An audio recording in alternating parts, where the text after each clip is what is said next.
People in Europe being dumb again. What a surprise, ladies and gentlemen. I'm your favorite Zionist prince, Tall the Traveling Clot, your favorite white colonizing Zionizer. Glastonbury Festival, a place I've actually been to. Not the festival, I've been to the town. Lovely place. UK, I don't judge you. You guys are fantastic people. I think all the degenerates from London maybe made it to this festival. All the ones that have been propagandized by Qatar, the Islamic regime, and Hamas propagandists. And we end up with an incredible clip of people chanting, "Death to the IDF, free Palestine from the river to the sea."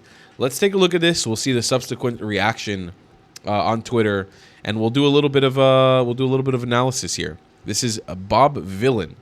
Honestly, I feel like I've dejected myself so far from traditional media, pop music, all this stuff. Like, I predominantly listen to Arabic music nowadays and Afro beats, and there's no politics in these. I mean, Arabic music, they're pretty much all anti-Semitic, so you just take that as it goes.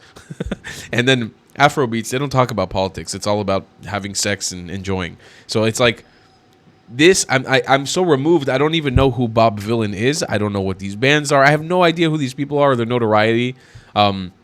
But let's check it out. He's got a funny accent too. Free, free, free, free.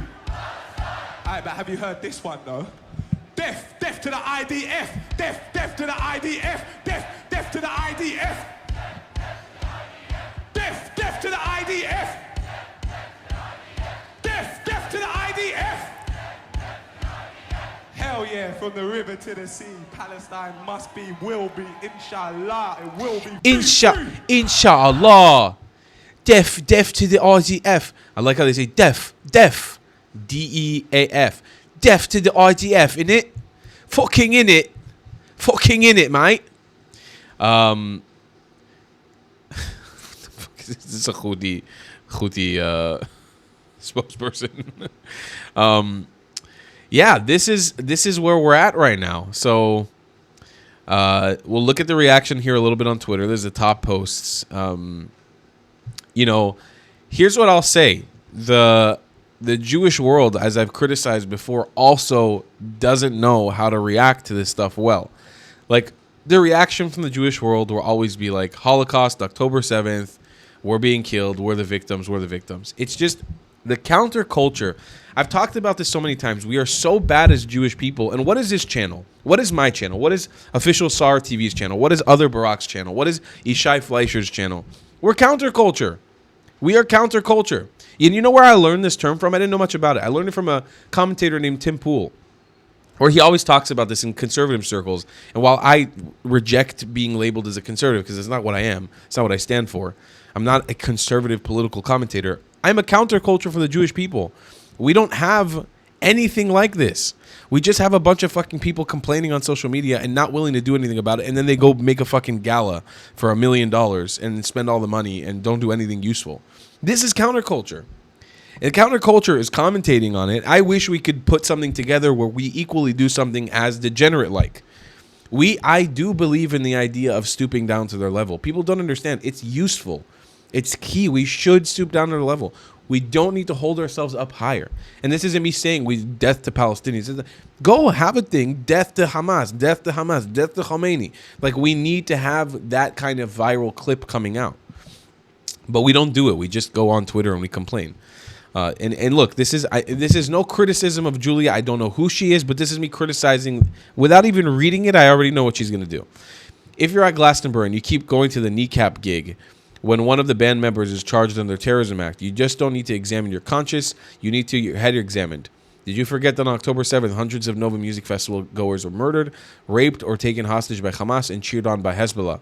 Don't you understand that those terrorists would happily do exactly the same thing if you got the chance? Shame on anyone who watches Kneecap. Shame on all of you. But they don't care. You don't understand. Like, this is the thing. They don't.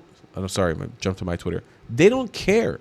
You could bring up the Holocaust. You could bring up October 7th. We know they don't care. They celebrate it. So what are you doing? This is, and I know this sounds like I'm criticizing my own team, and I kind of am. But they don't care, my love. Julia, they don't care about us. They don't care about October 7th. They don't care about the people who died. They don't care. They care only about Palestinians' lives. They will be able to sit there during the festival and look at a Sudanese person being murdered as the 600,000th Sudanese person being murdered in their war, or Somalian or Ethiopian, they'll look at them and smile and say free Palestine. They don't care about your life. Tony, all these fools chanting along with the refugees welcome inside their gated 400-pound ticket event. Every single one of them is waving their Palestine flags would be massacred if Hamas had the chance to pull another October 7th. The hypocrisy of Glastonbury is insane. Again, they don't care. Let's see, it's another angle to the clip.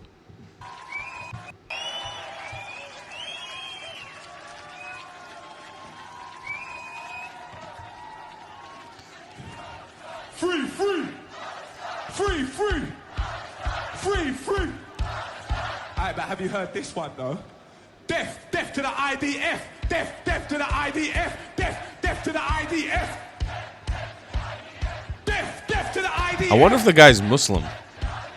Death, death to the IDF. Hell yeah, from the river to the sea, Palestine must be, will be, inshallah. God, it's so cringy. God, it's such a cringy. Like this part, literally my skin's crawling. Hell yeah, from the river to the sea. Oh my God, I want to throw up when I, like, not because it offends me, because it's so cringy, especially with the accent.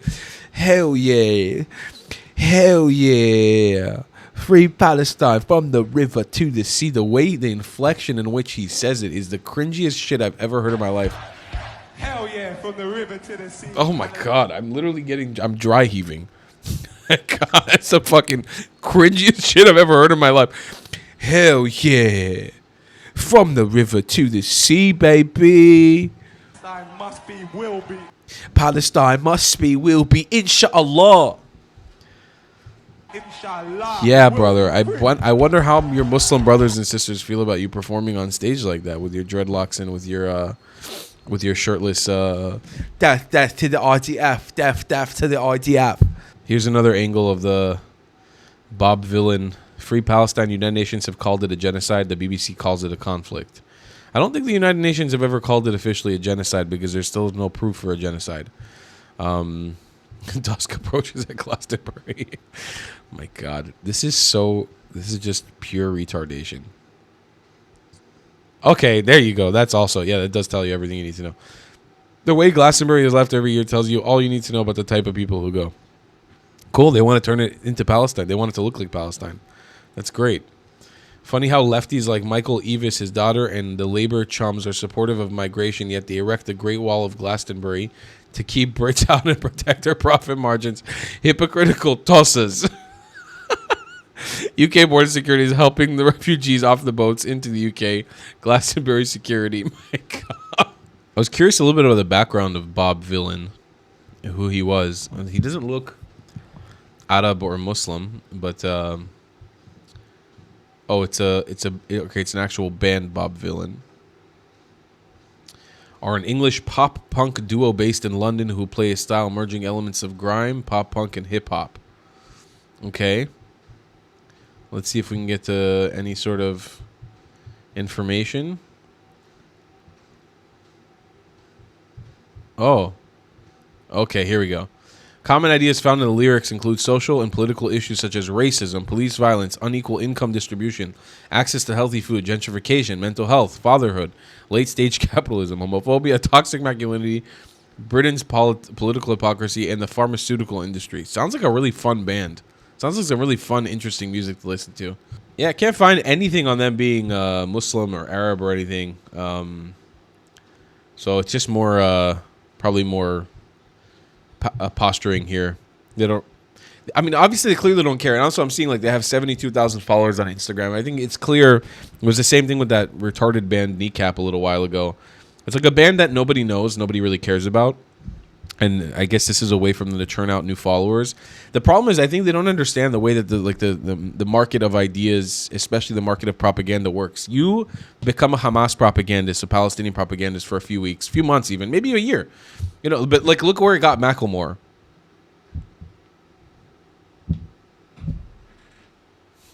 Like, yeah, you gain a surge of followers and views because all the it's like what I used to do when I used to travel the world. I know exactly how this works from a first-hand perspective. Okay, let me explain to you the market of ideas as a travel vlogger real quick, and then we'll explain exactly what's happening here because I have a really good analogy. Vibe with me here, okay? When I used to travel around the world and make travel vlogs, one of the reasons why it was so impossible to sustain an income was because usually the way that it would work is that you would travel to a country, let's say, i.e. Philippines, Sri Lanka, Vietnam, whatever it be, and you would make videos about the local life there, the local culture. Now, rarely would you have people in the West who actually are able to pay your bills, buy your products, give you money from AdSense, support your journey. Rarely would you have them watching, because unless you're giving them information or you're extremely entertaining, they wouldn't really find value in you. I had a hard time bridging the gap with like a Western audience, period. It never really worked for me. So a lot of times the audience I would get would be the locals from those different countries, but they would only watch you because you're saying something positive about them, or because you're traveling in their region and they want to see what it's like as a foreigner traveling in their region. For example, going to the Philippines and trying the best food here, going to Sri Lanka, trying the best food here, going to Japan, trying the best food here. The locals from those countries would watch you en masse. They would subscribe to your channel. They'd become your biggest supporter for 2 weeks. And then you'd leave their country and they'd forget about you and never come back. It was a consistent issue I dealt with as a travel vlogger. Sorry. The same exact thing applies here. And by the way, when I did my whole travel vlogging shtick in Palestine, when I went to Nablus and Ramallah and made vlogs there, it was the same idea. Palestinians came out of the woodworks and were like, oh my God, we're so happy. You're Jewish. You're not afraid. You're this or that. Got a bunch of Palestinian followers. On October 7th, what do? Come to Ramallah again, we'll murder you. Come to Nablus again, we'll kill you. Even Palestinians in America were like, I want to kill you with a bayonet. I'm not joking. Palestinian that actually a lot of people know I became friendly with told me those exact words, and I have recordings of it. It's crazy. Maybe one day I'll publish it. But in the same exact way that they gravitate to you just because you're saying something nice about them, they'll leave you the second you stop. And you're not gonna always be a Palestinian spokesperson. And if your music is shit, which it probably is in both of the case of this kneecap bandit, whoever the fuck Bob Villain is, all you're doing here is you're temporarily inflating your ego. It's going to give you no benefit. No benefit in the long run. And just a little word of advice from a small, friendly neighborhood brown man who's trying to help the world. You know, you coming out and not having any original ideas or anything smart to say, or I don't know, being intelligently savvy on the Middle East or the oppression that Arabs have put all of us and Muslims have put all of us through here in the Middle East. Instead, you choose to just go and chant what everybody else is chanting so you can get your views, you can get your clicks. But in a couple months' time, in a year, when you're not doing it anymore, it's just not going to do anything for you. You know, you're going to have to come up with some original ideas or you're going to fail. And I learned that lesson firsthand. I came up with some original ideas and it worked for me. But you'll probably fail because you're probably retarded. That's my show. I'll see you guys in the next one. I love you a long time. Bye, class. If you believe in my content and want to support me, just know your help is needed. There's a bunch of great ways to support me, being PayPal, Buy Me a Coffee, or joining my Patreon community down below. Patreon is the best way to support my channel, and you'll get a bunch of cool perks depending on what tier you join. Another great way to support me is by buying my merchandise on thetravelingclat.com. I regularly drop new merch designs like this beautiful hat, or this amazing shirt, where you can support the channel and get something cool for yourself. I also have an amazing Discord community with people from all over the world. Thank you so much for your support.